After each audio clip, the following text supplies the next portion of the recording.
Hey Optimus. Yes, Wheeljack. I got this new idea for ya. Do you remember the last time you had a good idea? Me Grimlock love pudding. No more spontaneous creations. Now move along. Aww. I thought I did good this time. Hey guys, welcome back to Super Important Reviews. My name's Steve, and today I'll be going over the Takara Tomy Transformers MP-20 Wheeljack. This is the first Masterpiece Transformer that I've ever reviewed, because pretty much the channel's been around for about 4 months now, and the last one I bought is around Christmas with Prowl, so he's the first one I purchased since then. But I've been really excited about this figure coming out, or actually I should say my wife's been really excited about this figure coming out because it's her favorite out of the original Transformers line. She just really loves the whole engineering aspect of them. And also he's the guy who made the Dinobots, and who doesn't love the Dinobots? And personally to me, even though I still really like the character, I actually am a lot more in love with the Transformers Prime version of him, with him being more of a rogue badass while also still harking back to the OG Wheeljack.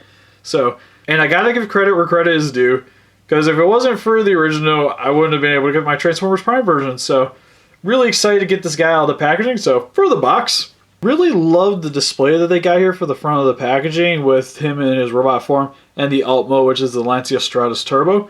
Looks really awesome on the packaging. I really just love the way the bottom reads out, because especially a lot of the kanji here just makes the packaging just pop, especially with the Lancia logo up at the top. At the top, just more Transformers Masterpiece. Really also like the way they got like the shiny text here on top. It just really helps to make the box stand out. For the side of the packaging, you get Wheeljack in a dynamic pose. Other side of the packaging, you get a nice side profile of the Lancia. For the back of the packaging, not exactly sure what this is saying, but it does look really nice, and it shows that he can actually fit inside Optimus Prime's trailer, which I'll show you guys in a little bit. It just gives you an overall size comparison of him with the MP-10 Optimus, and just some of the other stuff that he comes with. Which this is actually the normal Wheeljack that you get from purchasing just by... I got mine from Big Bad, which didn't come with any of the other added accessories. So that was a little bit of a bummer, but saved a little bit on the cost and something I didn't really need personally. But back of the packaging is really nice. On the bottom, imagine it's a bunch of Lego mumbo jumbo. So that's enough about that. Let's get him open up out of his cardboard prison. So first, before we get over Wheeljack, we're going to go over some of the stuff that comes in his packaging, which he comes with this cool information card, which I really love the image of him that shows up on the front. And on the back, I presume this gives you a little bit of a bio on him. Also tells you his technical stats, which is a little bit of a bummer because you can't actually, unless you can read the kanji, be able to know what number is supposed to be for which. But on the instructions, it actually tells you right down here in English what each of the stats are going to be. So that's actually really sweet. Also it gives you a little bit of a bio more on Wheeljack up here. Same with the Lancia Stratos Turbo here. Shoulder cannon, laser gun. And on the back just tells you how to transform him. But we don't really need that right now. Also what he comes with is his laser gun, which looks really sweet. Really love the details on this. It has a really nice silver paint on it. Really like the way it's turned out. It's even got its own little sight, so boop you. And also he comes with 4 rear view mirrors, which you only really need 2 for Wheeljack, but they give you an extra pair just in case you lose them, which is really nice and very thoughtful. And I'll actually have to come back because I actually have to insert them into them. And actually, we should probably go over this real quick. Is that for this, it's just all you gotta do is just twist these off. So just rotate the plastic around here, pop out the rear view mirrors, and then right down here, you can see right here, there's a little slot here on the leg. You just insert these into it. It just might take a little bit of force into it. Like it actually sits in there fairly snugly. And same for this side. Want to insert this one. Which that one actually went in a lot easier, but it seems like it'll stay in there very well, so I wouldn't really have to worry about like having to glue that in or anything, because that'd be a really big bummer to have to do some kind of modification for Wheeljack.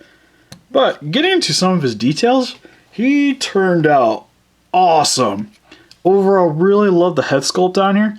And from some of the other reviewers that I've seen, I guess if you actually take the faceplate off, there's like a mustache or something under here to harken back to his animated days, and I'm not going to really do that because this seems kind of silly. But really love the way the head sculpt turned out. Really like the blue paint on the eyes here.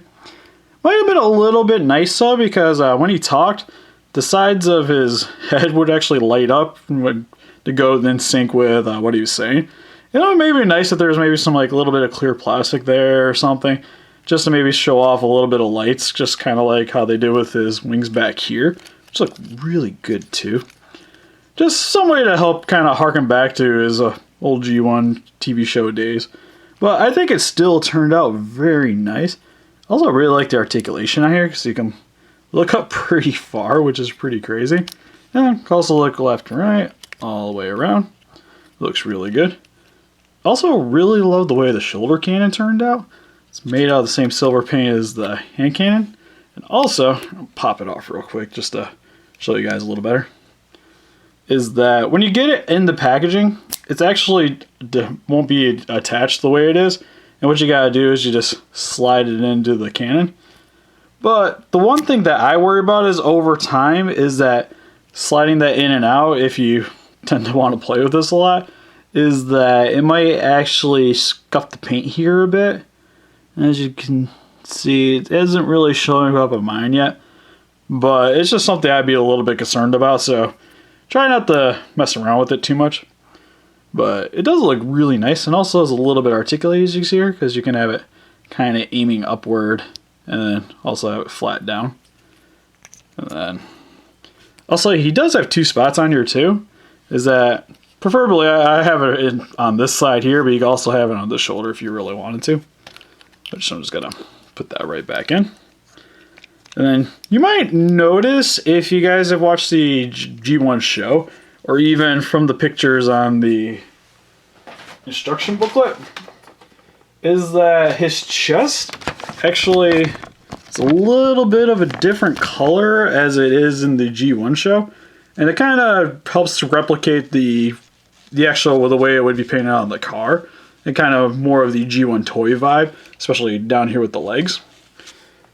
Which I can see is a little bit of a turnoff for some people, because a lot of people that probably are getting invested in these kind of action figures definitely want something that definitely want something that recreates the original G1 TV show. But I still think it looks really nice, and the paint job turned out very good there. Overall, I think the body mold looks really nice. Also really like the coloring for his arms. Looks really good. Same with the way his hands are, which seem a little bit long to me personally, but they kind of are like with a lot of the other Transformers from the Masterpiece line. It's just to help him hold the gun, which actually I should show you guys how that goes in. Is that right here you see on the hand there's a little bit of slit here. You can see right here there's the pegs here. You just kind of insert that into there. So you just gotta finesse it a little bit, but you just kind of wiggle it in there. And it's not going in. It's a little bit of a pain. There we go. Just close the hand around. Looks very nice. Really like the way he's holding it. Also, I have him holding it sideways. He's like gangsta style, son. But it looks really good on him, and I really love the difference. Because I noticed with like with Prowl and Smokescreen, they all had kind of the same weaponry. Because mainly they're mostly the same mold for the Transformers, so it's kind of understandable that a lot of the weapons are going to be the same. But it's nice to see a little bit of a difference with him, just getting more of like a hand cannon size version of a weapon instead of more of a rifle. Gives him a little bit more variety between them. Overall, I really like the detail on the legs too.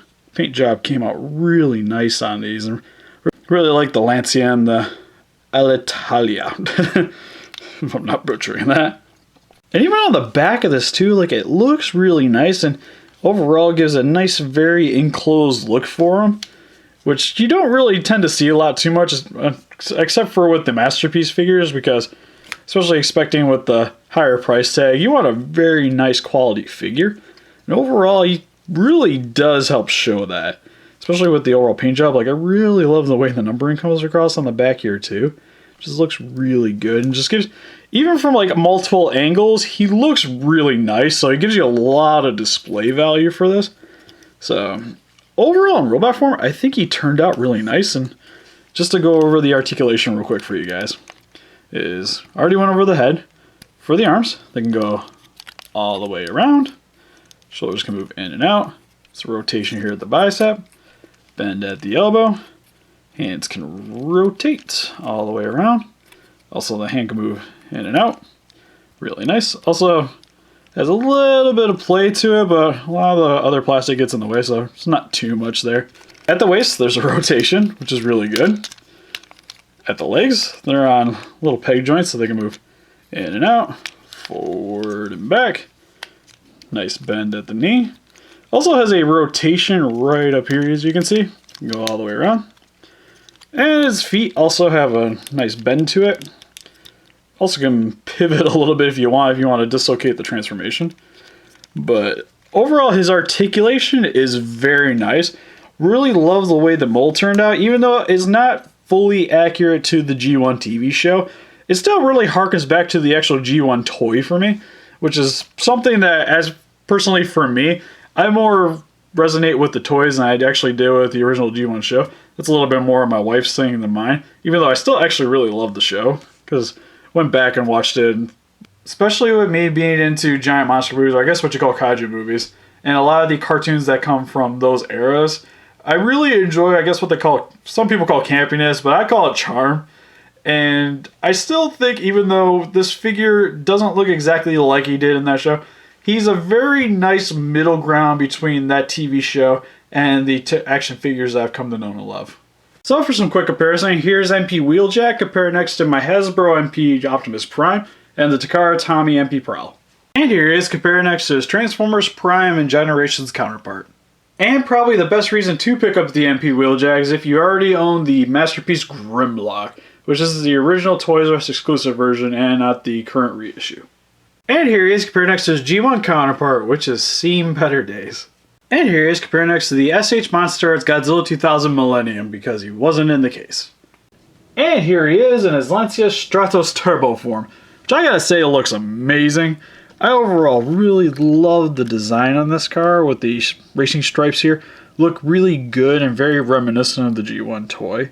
This is overall just what I would expect to see out of Wheeljack. Now granted, overall, like with a lot of these decals, like with the Lancia and the Alitalia, and same with back here and whatnot. Really like the Autobot logo too. But anyways, I'm getting off track. But this really isn't very G1 looking, and this is made a lot to represent what it should look like in the real world. But I really think it actually gives this figure a little bit of style, because it would have been kind of plain if this was kind of missing and whatnot. So I actually really like the addition to this, because it kind of helps modernize the character in a way. And overall, it's just like, I really like the way it has the 539, kind of gives it that rally look to it. And the rims on here actually look really sweet too. They're this nice painted red. And it's just normal plastic tires here. But the top design of the car, I think it looks really good. And even on the inside of it, like you can see here, there's like a little dashboard going on in there with the steering wheel there. And it's really nice as they add these little like subtle touches to kind of actually help to make this look like an actual real car. Which again, like even looking at it, like the lines are very clean on here. Especially for it being a Transformer, like it's fairly compact. The only real noticeable ugly bits on mine is right here on the back. It's missing a little bit of paint here, especially up here at the top, which is a little bit of an eyesore. Over here it's not so bad, but it's a lot of painted plastic here, so there's gonna be some scuffing here and whatnot. It was just, that's a little bit of a bummer. And then going to the bottom here real quick. As you can see here, that there's actually some decent weapon storage that makes his little laser gun into an actual exhaust pipe. And what you do is right here, when you look on the bottom of your car, you're going to see there's a little peg slot here. And there's that little line there for the groove. You want to match it up with this side of the laser pistol. And you just stick it in there. Not going in there. There we go. It actually stays in there very nice and secure, which is really awesome. So it kind of helps make sure you're not going to be losing that bit if you actually want to keep it in this car mode, which I think is actually a really nice alternative, even though definitely going to be keeping this guy in robot form. But this looks great. Like even underneath, there's not really a whole lot of Transformer kibble here. Like the only real noticeable bits is right here with the hands, but everything else is actually fairly clean on the underside of this. And then one last thing to go over is for his laser cannon. There's actually a spot up here if you want to store it on the car here as well. You'll see right here there's like a little spring piece. And what you do, you just take the laser cannon, stick it in there if you want, and bam! Your rally car now has a laser cannon. And get a little bit of articulation if you want to aim it up and down and whatnot. So it's a nice addition. Definitely not any way close to being a way I would display this figure because it looks goofy as all hell. But it gives you a nice option nonetheless, and nice another way if you want to keep it in this form so you won't be losing the weapon. So overall in this car form, I actually think it turned out really nice, even though again, it doesn't really harken back to the G1 days of the Transformer TV show. But in terms of the G1 toy, I still really like the stripes and reference. I'll show you guys that in a few seconds. But this is definitely a vehicle mode that I can get behind. This thing is awesome. And for a quick comparison, here is compared next to Masterpiece Prowl and Optimus. And just to show real quick that it actually can, even though it doesn't do it naturally, but it does actually fit inside the cab really nice. And overall, actually, I don't think this would be that bad of a display option if you want to have it with your Optimus, where it kind of looks like he's getting ready to roll out. It's actually a really sweet idea, and I love that they keep these figures overall on a nice scale with each other to help replicate how they did in the TV show. And this is actually just something that's fairly minor, and I know not a lot of people are actually going to be displaying the Wheeljack like this, but it's a nice option nonetheless. And here he is compared next to his Generation, or actually Classics, I'm not officially sure, I can't remember which one you're from, and Transformers Prime Wheeljack. And here he is compared next to Masterpiece Grimlock. And here he is compared next to his G1 counterpart, sadly missing a spoiler. And I just really love how the MP's paint job, more or less, is trying to convey what the G1 style did, with its overall stripes and the 539 on the side. It's really sweet. So overall with Wheeljack here, I think he turned out awesome. Overall, in terms of detail and articulation, he turned out really amazing. The only real hiccup here is here on his hand, or what would be the bumper, is just a little bit of chip paint, but it's nothing that's really that bad personally. And he really helps to keep up with the quality that we get with all the other Masterpiece Transformers. It really keeps in line with them. And I've only really ever had one bad Masterpiece guy, but we're not going to really talk about him. So if you guys are really into Transformers, especially the Gen 1 show, or just the original figures, or just the Transformers in general, I think this guy's totally worth a spot on your shelf. So what do you guys think? Do you guys like the Masterpiece line? Do you guys like Wheeljack? Or you guys just hate the Dinobots? Please let us know in the comments. We'll have closer pictures on Facebook. You want to click the link description below. Please don't be afraid to share this video around. And if you like this and want to see more stuff like this, please give us a like and subscribe. Thank you guys for watching.